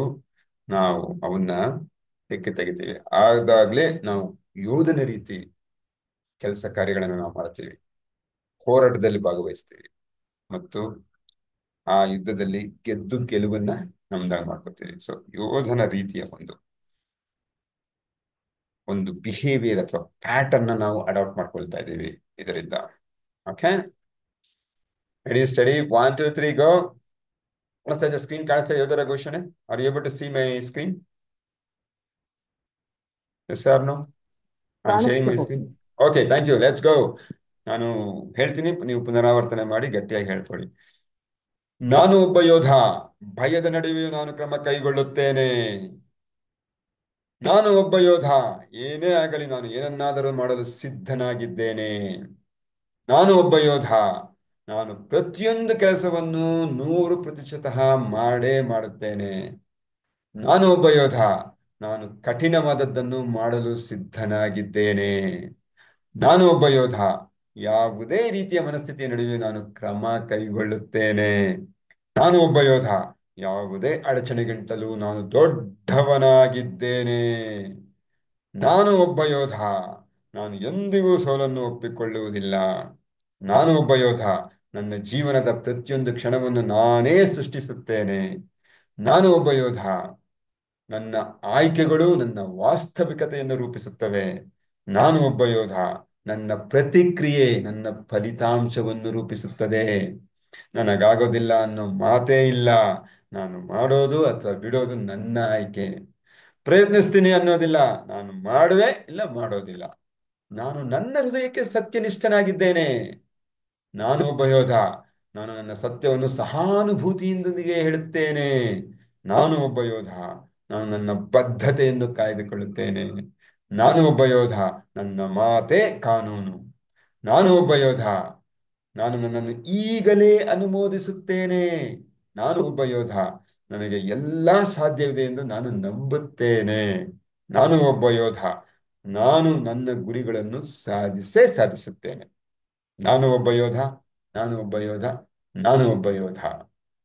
ಎಸ್ ಫ್ರೆಂಡ್ಸ್, ನಾವೆಲ್ಲ ಯೋಧರೆ. ಸೊ ಯೋಧರ ರೀತಿ ನಾವು ಯೋಚನೆ ಮಾಡಬೇಕು. ಆ ಗೆಲುವು ಸಿಗೋವರೆಗೂ ಹೋರಾಟ ಮಾಡ್ತಾ ಇರಬೇಕು. ಓಕೆ, ಈಗ ನಮ್ಮ ಅಪರಿಮಿತ ಸ್ಟೆಪ್: 3 ಚಪ್ಪಾಳೆ ಮತ್ತು 1 ಘೋಷಣೆ. Ready, steady, 1 2 3 go. ನಾನು ಅಪರಿಮಿತ. ನಾನು ಅಪರಿಮಿತ. ನಾನು ಅಪರಿಮಿತ. ಎಸ್, ನಾವೆಲ್ಲ ಅಪರಿಮಿತರೇ. Thank you so much, thank you so much ಭಾಗವಹಿಸಿದ್ದಕ್ಕೆ. ಈಗ ನಾವು ಕ್ವಿಕ್ ಆಗಿ 2 ನಿಮಿಷ ಮೆಡಿಟೇಷನ್ ಮಾಡೋಣ. ಆರಾಮದಾಯಕ ಸ್ಥಿತಿಯಲ್ಲಿ ಕುಳಿತುಕೊಳ್ಳಿ. ಬೆನ್ನು ಸ್ಥಿರವಾಗಿರಲಿ. ಕಣ್ಣುಗಳು ಮುಚ್ಚಿ ಮತ್ತು ನಿಮ್ಮ ಗಮನ ಉಸಿರಾಟದ ಮೇಲಿರಲಿ. Inhale, exhale. Inhale, exhale. Inhale, exhale.